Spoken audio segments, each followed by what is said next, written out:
Hello, here in this video I'm going to be going over the answers for Honors Test Review Day 1. We're going to use this as a study guide to double check our answers that we have already worked out, and if there's some portions we didn't get to complete, we can see that worked out here. Now for the first one, we're graphing, so we always start with our y-intercept.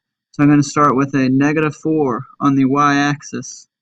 Right, get our axes labeled, x and y there. Now my slopes tell me to go down 1 to the right 2. All right, we can see that from the slope. Or if you can go up and to the left 2. All right, notice how both of those give me points on the same line. And I can use a straight edge to go ahead and connect those out. All right, now for my second one, there's a couple options on how we can graph this. One would be to think about the coordinate points that they gave us here for point and slope, which would be a -1, 3. Always thinking about the number that's opposite of what's with x, the opposite of the number that's with the y.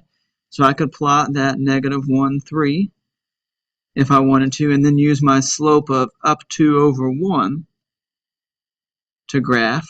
Or what a lot of people have done is solve this out for y equals mx plus b by distributing the 2 to both sides. So distributing the 2 into the parentheses. Give us a y is equal to 3 is equal to a 2x plus a 2, right, if I was to distribute the 2. Then when I add the 3 to both sides, we get that y is equal to a 2x plus 5, right, which we can see would be the same line that I had if I used the point and the slope of up 2 over 1. Started at 5, went up 2 over 1, or down 2 to the left 1, and we have our line.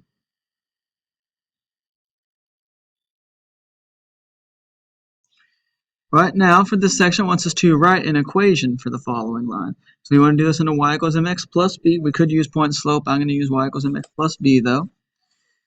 All right, I see that I have a y-intercept of 4. All right, now for my slope, because here's our y-intercept before, I'm going to make a slope triangle. Or think about what's my rise over run? Well, to go from 4 to a -1, looks like I went down 1, 2, 3, 4. Sorry, 1, 2, 3, 4, 5. 2, 3, 4, 5. So we went down 5 for our rise. And then I had to go over to a 3, so 1, 2, 3. So there's my slope. When I put this into an equation, it's y is equal to a -5 over 3x plus 4. All right, similar approach for the second equation. All right, find that y-intercept. Looks like it's at a -3. For my slope, I had to go up 1, 2, 3, then over to 5. So my slope's a +3 over 5. So when I go to write this equation, I have that 3 over 5x minus the 3 there for us, right? So there would be our equation for that. All right, so it says to write the following equations in the slope-intercept form. This is where we solve for y. And the first step's always getting rid of that x term on both sides. Now notice how I did not put the x with the constants because they are not like terms. I can't subtract 5x from something that doesn't have any x's with it. So when I go through and divide everything by 3, we get that y is equal to a -5 over 3x plus a 10. All right. Similar approach for the second one here. Got to get rid of our x term first, so I got to add a 6x to both sides. Now, on this one, be sure to note that we are dividing everything by that -2. All right, to get us that our y is equal to a -3x plus a 9. Let me move this out of our way. Okay. For 7 says, write the equation of the line that contains the 2 points in point slope. Right, point slope is y minus y1 is equal to m times x minus x1. So for this, I'm going to need to know my slope, and then I'll use one of my coordinate points. So to find our slope, which is the same thing twice, we accidentally put it there twice, here's our slope equation, y2 minus y1 over top of our x2 minus x1, finding our change in y over our change in x. So here I have an 11 minus a 7 over top of a 10 minus an 8. 11 minus 7 gives me a 4. 10 minus 8 gives me a 2. Here's my slope of 2. You can put those in both spots. Now, to write this out into point slope, I know my slope. This is my m is equal to a 2. Now my equation is I'm not going to pick this first coordinate point. So I'm going to use 8, 7. So our equation would be y minus 7, because y minus my y1 is equal to our slope, times our x minus our x1. All right, and that would be our equation there. All right, so for 8, it says identify the equation of the line through the 2 points in slope-intercept. Slope-intercept is our y is equal to mx plus b. Now, for this one, we need to find the slope in the same way. So we get our slope formula set up. So I've got a 5 minus a 6 over top of a negative 2 minus a negative 4. 5 minus 6 gives me a negative 1 over top of negative 2 minus a negative 4. Those two will turn positive. So negative 2 plus a 4 takes me to a positive 2. Tell me I have a slope of negative 1/2. Now there's two options here of how to find our equation. One way is to write it into point slope and simplify it. Another way is to use y equals mx plus b and use our missing values, because I know my m is equal to a negative 1/2. I can pick a coordinate point as negative 4, 6 as my x and y and plug all that in. So it'd look like this. So I got the 6 is equal to our negative 1/2 times our negative 4 plus a b. That's x and y. This is filled in for the x and y spots. And then simplify this out and solve for b. Negative 1/2 times negative 4. That's essentially saying negative 4 divided by negative 2. Two negatives cancel out, giving me a positive 2. So when I go to solve for b, I need to subtract 2 from both sides, telling me that b is equal here to a 4. So now that I know my slope and I know my y-intercept, I can write my equation out into y is equal to a negative 1/2 x plus 4.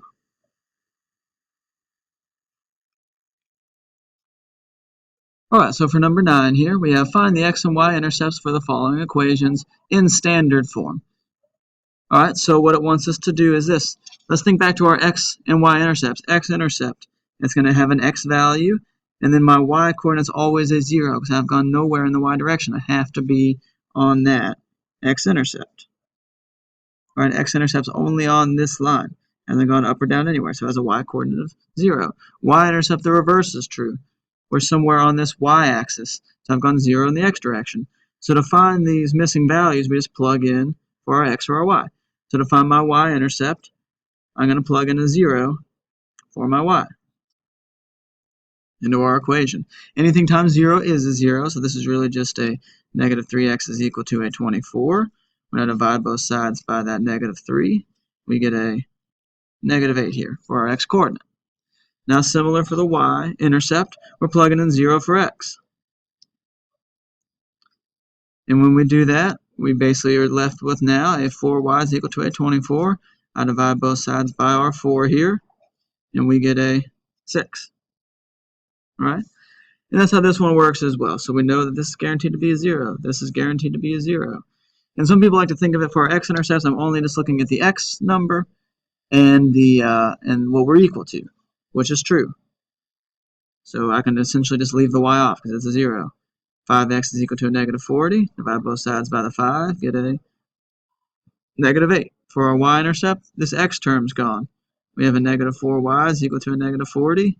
Divide both sides by the negative 4, we get a positive 10. Alright, so number 10 here, Jerome was given a coordinate point and a slope. He used this information to write the equation in point slope.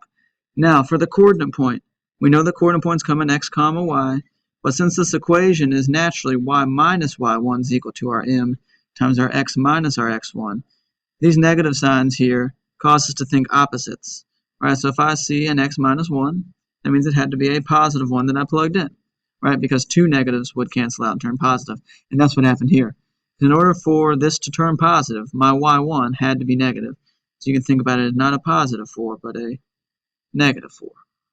Right? And our slope's just our number here. So we have a negative 7. So you're thinking opposite on the coordinate point, and then slope's just what you see, right? Slope's what I see. Slope's a 6. Opposite of our coordinate points. X is with a positive 7, it had to be negative. X is with a negative 3, it is y is with a negative 3, so it is positive there. So you think opposite on the x and y value, and your slope is visible there.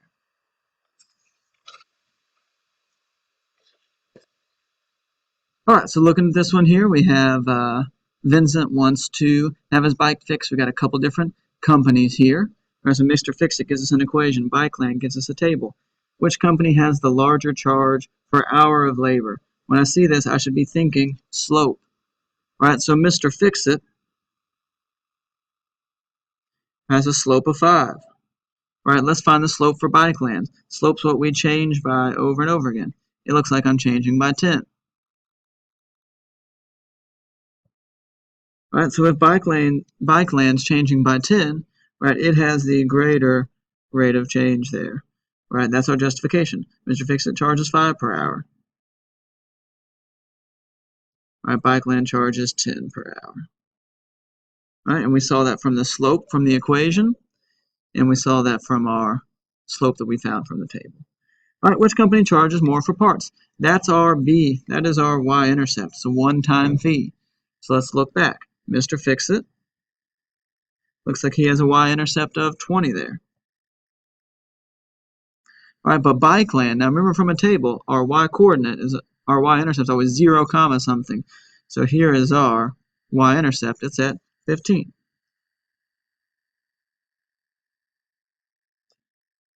All right, so this time it looks like Mr. Fix-It has that larger y-intercept, right? They're charging 20 for parts. All right, let's put dollar signs on all of this. All right. Now, so which company would be the cheaper option for 5 hours? That's what it wants us to plug in 5 for X into both of these. All right, so if I'm trying to find it for Mr. Fix-It, I'm going to take his equation, which is listed there. So the total cost is y is equal to 5 per hour times the 5 hours of labor plus his y-intercept. All right, so that's giving him a total of $45. Now, for Bikeland, we can either extend the table. All right, that's one way. Give me 1 second here. All right, we could extend the table like this. That's one way of finding it. All right, or we could write an equation for this, knowing that our slope is 10, our y-intercept is 15, and then plug in our 5. All right, so either way, we're getting $65. All right, if you did it from the table, here's that 65. If you did it with the equation, there's that 65. All right, so it looks like Mr. Fix-It is cheaper by $20.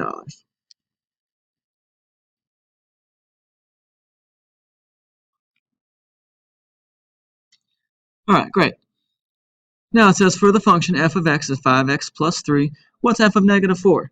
That's telling us basically just to find an input here. So it's saying, all right, go through, replace your x's with what you see. All right, so I drew over my plus sign there. All right, so 5 times a negative 4, that gives me a negative 20. Negative 20 plus 3 tells me that when my function of x, when negative 4 is plugged in, out would come a negative 17. All right, now for part B, it says what is the input when the output is 13. So it's not telling us what we put in, right? We don't know what button we push on, like our vending machine. We don't know what we're putting in, but we know what came out. So it's saying that 13 is our output, is equal to 5x plus 3. So it's saying solve for the x. What does x have to be in order for our function to give us 13? That's just solving an equation. All right, and then we can divide both sides by our 5. We can get that x is equal here to a 2. And if you wanted to, you could say that means when I take f of 2, that's when my outcome is 13 there. All right, great.